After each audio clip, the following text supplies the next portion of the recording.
Olá, graça e paz a todos.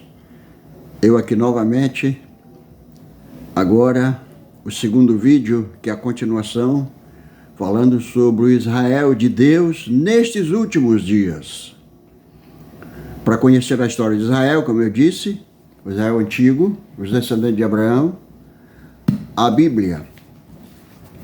Para conhecer a história do Israel moderno, os livros da Ellen White, Grande Conflito, os Testemunhos Seletos. Ellen White escreveu aproximadamente uns 40 livros por inspiração divina.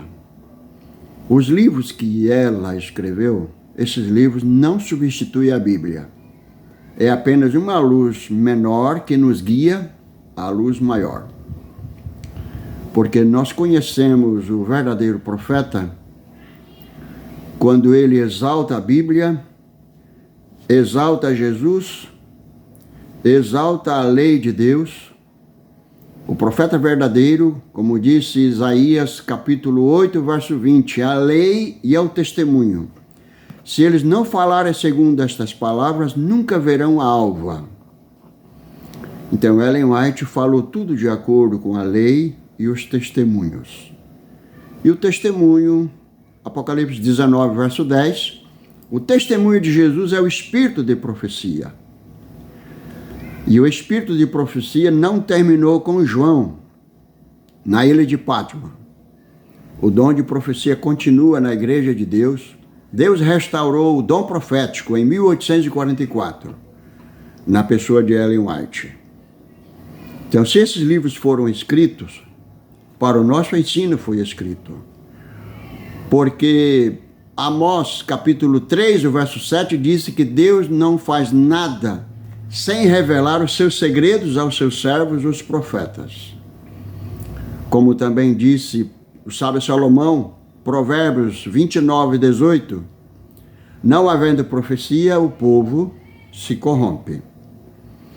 E o apóstolo Paulo disse, não desprezeis as profecias. E Jesus disse também que quem recebe um profeta na qualidade de profeta terá o galardão de profeta. E também, segundo a Crônicas, capítulo 20, verso 20, disse, crede no Senhor seu Deus e estareis seguro. Crede nos seus profetas e sereis prosperado. Então vamos lá. Como Deus chamou Israel? Sob condição. Aquele se, eu vou mostrar também o se nos livros de Ellen White. Se a igreja chamada por Deus em 1844 permanecesse fiel, seria então o povo de Deus. Mas se faltasse a obediência, deixaria de ser povo de Deus. Vamos lá no segundo Testemunho Seleto Mundial, página 156. Olha como é importante a pena inspirada. Chamou Deus sua igreja hoje, como chamar o antigo Israel, a fim de erguer-se como luz na terra. Pela poderosa espada da verdade, as mensagens do primeiro, segundo e terceiro anjos, separou-os das igrejas e do mundo, para trazê-los a uma santa proximidade dele. Fê-los depositários de sua lei. Confiou-lhes as grandes verdades da profecia para este tempo. Como os oráculos santos, confiados ao antigo Israel, estas são um sagrado depósito a ser comunicado ao mundo. Então, como foi que Deus chamou Israel antigo? Já mostrei no vídeo anterior, sob condição. Era um povo separado, peculiar, um povo organizado, mas separado do mundo, separado de outras nações, sob condição. Agora, no livro Serviço Cristão, na página 147, olha só. Os adventistas do sétimo dia foram escolhidos por Deus como um povo peculiar, separado do mundo, com a grande talhadeira da verdade. Ele os cortou da pedreira do mundo e os ligou a si. Tornou-os representantes seus e os chamou para serem embaixadores seus na derradeira obra de salvação. O maior tesouro da verdade já confiado a mortais. As mais solenes e terríveis advertências que Deus já enviou aos homens foram confiadas a este povo, a fim de serem transmitidas ao mundo, e na realização desta obra, nossas casas publicadoras se encontram entre os mais eficazes agentes. Então, como Deus chamou Israel, separou do mundo, trouxe para si, disse: tu és meu, povo santo, peculiar. Da mesma forma, os adventistas do sétimo dia foram escolhidos também por Deus, como povo separado do mundo, também sob condição. Aqui está a condição que Deus passou para o povo. O livro Profetas e Reis, página 259 e 260. Mas a Igreja de Cristo é o instrumento de Deus para a proclamação da verdade. Ela é por ele dotada de poder para fazer um trabalho especial. E se, lembre que aquelas duas letrinhas que eu falei lá no vídeo anterior, se for leal a Deus, obediente a seus mandamentos, com ela habitará a excelência do divino poder. Se ela for fiel a seu dever de obediência, não há poder que possa permanecer contra ela. As forças do inimigo não serão mais capazes de suplantá-la, que a palha para resistir ao redemoinho. Está diante da igreja a aurora de um dia glorioso e brilhante. Se ela se revestir do manto da justiça de Cristo, recusando toda a vassalagem ao mundo. Então, Deus chamou o povo adventista da mesma forma que chamou o antigo Israel, chamado condicional.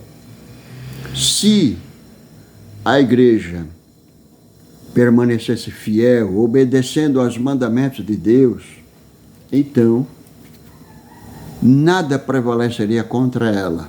As portas do inferno não prevaleceriam contra ela. Olha aqui, Primeiro Testemunho Seleto Mundial, página 214. O que Deus prometeu, a todo tempo é capaz de cumprir. E a obra que confiou a seu povo a pode perfeitamente realizar por seu intermédio. Se este estiver disposto a andar em conformidade com toda a palavra que Deus falou, toda boa palavra e promessa serão cumpridas. Mas se faltar a perfeita obediência, as grandes e preciosas promessas não serão obtidas, não se cumprirão. Então, o povo de Israel ficou preocupado com as promessas, o que Deus prometeu para Israel. Então eles se concentravam nas promessas e esqueceram das condições para que as promessas fossem cumpridas. Da mesma forma, o movimento adventista confia muito nas promessas. Não, Deus chamou o nosso povo, nós fomos chamados por Deus. Abraão também foi chamado por Deus. Deus trocou o nome de Jacó para Israel, também chamado por Deus, povo abençoado. Mas o que aconteceu com Israel? A presença de Deus não está mais em Israel. E até hoje o povo de Israel pensa que Deus está com eles. Aqui no Grande Conflito, a Pena Inspirada diz que até hoje Israel lá pensa que Deus está com eles lá, mas não está mais. O que Jesus falou se cumpriu. Quando Estevão foi apedrejado, terminou-se o período para os judeus como nação. Como indivíduo, o tempo de graça ainda permanece, mas como nação, terminou com a morte de Estevão, apedrejamento de Estevão. Bom, o chamado para Israel moderno, é condicional. Agora, interessante que no Grande Conflito, na página 508, começa agora a apostasia em Israel, o Israel moderno, dentro do movimento adventista do sétimo dia. Olha o Grande Conflito 508. Satanás está continuamente procurando vencer o povo de Deus, derribando as barreiras que os separam do mundo. O antigo Israel foi enredado no pecado quando se aventurou à associação proibida com os gentios. Do mesmo modo, de modo semelhante, se transvia o Israel moderno. O Deus deste século cegou o entendimento dos incrédulos para que eles não resplandeçam a luz do Evangelho, da glória de Cristo, que é a imagem de Deus. Todos os que não são decididos seguidores de Cristo são servos de Satanás. Satanás colocou outro molde na obra que deveria permanecer até o fim. Deus não ficou sem povo, não. Tá? Deus nunca ficou sem uma igreja. Como também Deus nunca chamou uma igreja para que ela fosse igreja dele para sempre, torto à direita de qualquer forma. Não. Chamado condicional. Então, a Pena Inspirada vem mostrando que o Israel de Deus nos últimos dias começou a se misturar com o mundo. Na comida, no vestuário, na política, nas guerras do mundo.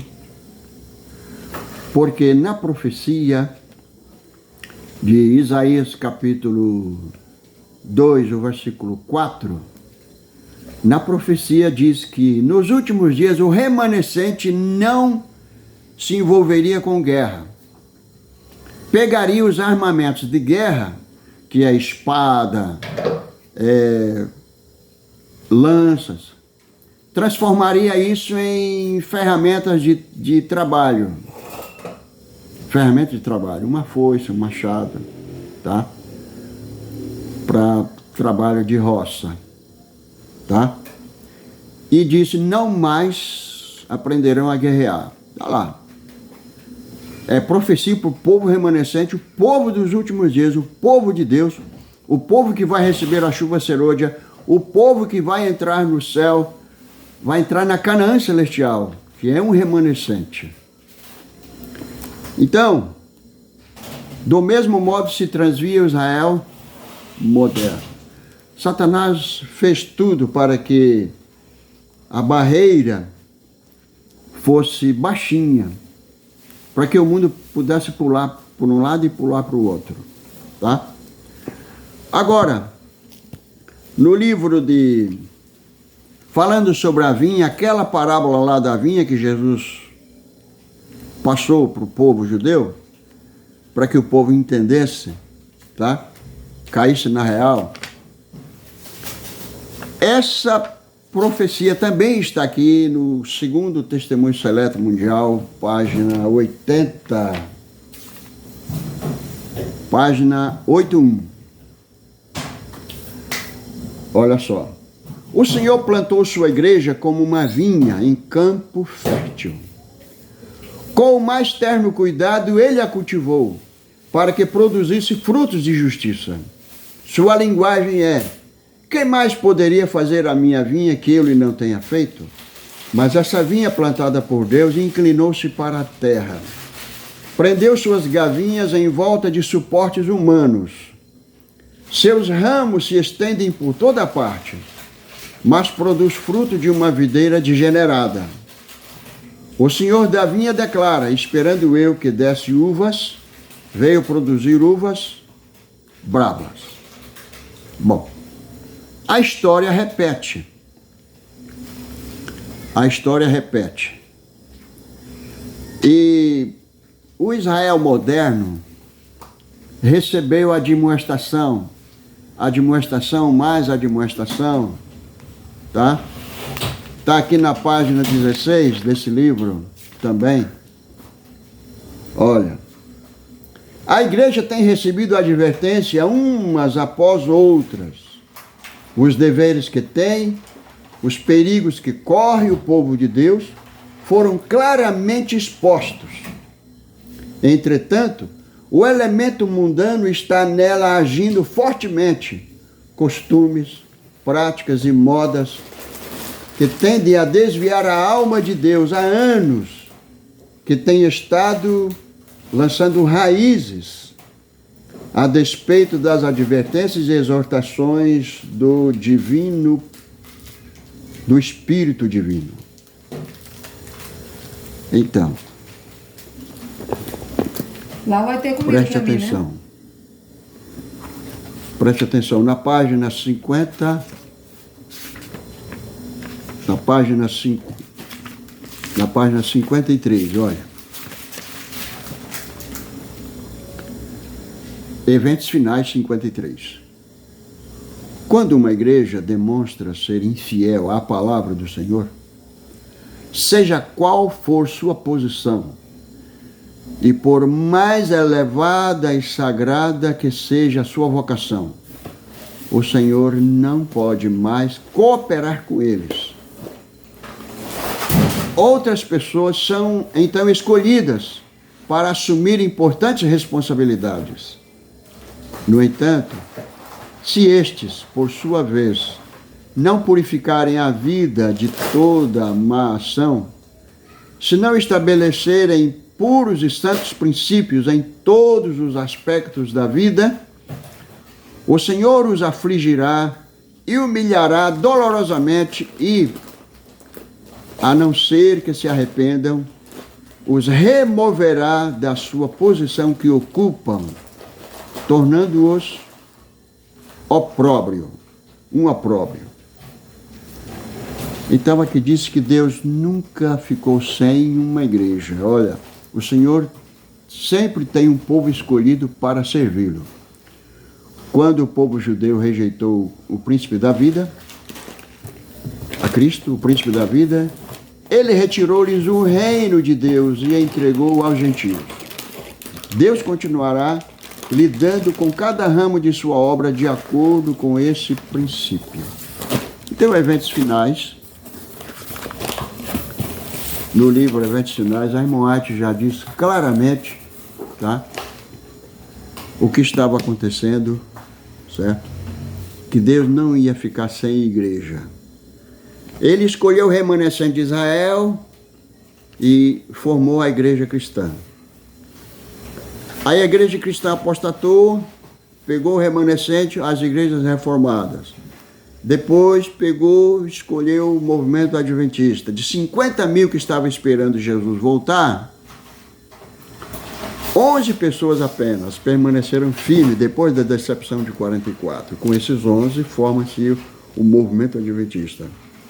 Deus dá um nome para a igreja, Adventista do Sétimo Dia. E depois, esse chamado é condicional, como já mostrei, o mesmo chamado para Israel, sob condição. A irmã White, lá teve profetas e mais profetas no meio do povo, para advertir, para aconselhar e trazer o povo de volta a Deus. Da mesma forma, Deus também escolheu uma profetisa para no meio do povo, para trazer o povo de volta, aconselhar e tal. Só que não foi fácil. Na página 304 do Parábola de Jesus, a irmã Lati diz assim, olha, falando sobre a parábola da vinha, ó. Diz assim, diz o Senhor, deixaria eu de castigar essas coisas? Por não haverem cumprido o propósito de Deus, os filhos de Israel foram abandonados, e o convite divino foi estendido a outros povos. Se estes também se provarem infiéis, não serão da mesma maneira rejeitados? Então, foi dito que a igreja estava, olha aqui na página 315 do Parábola de Jesus, olha só. A igreja, 316, Parábola de Jesus. A igreja passou para o mundo transgredindo a lei, quando o mundo devia passar para a igreja na obediência da mesma. Diariamente a igreja está se convertendo ao mundo. Então, se a igreja deixou de seguir a Cristo, o seu guia, se a igreja está agora envolvida com o mundo, ela não é mais o povo de Deus. Na página 315 do Parábola de Jesus, olha só, os professos seguidores de Cristo não são mais um povo separado e peculiar. A linha de demarcação é imperceptível. O povo está se subordinando ao mundo, às suas práticas, costumes e egoísmo. A igreja passou para o mundo transgredindo a lei. Pronto. Deus ficou sem povo? Não. No próximo vídeo, quero apresentar, pela graça de Deus, profecias para o movimento de reforma. O povo de Deus nesses últimos dias. Que Deus abençoe e nos dê a sua graça e nos faça compreender cada dia mais a palavra. Amém?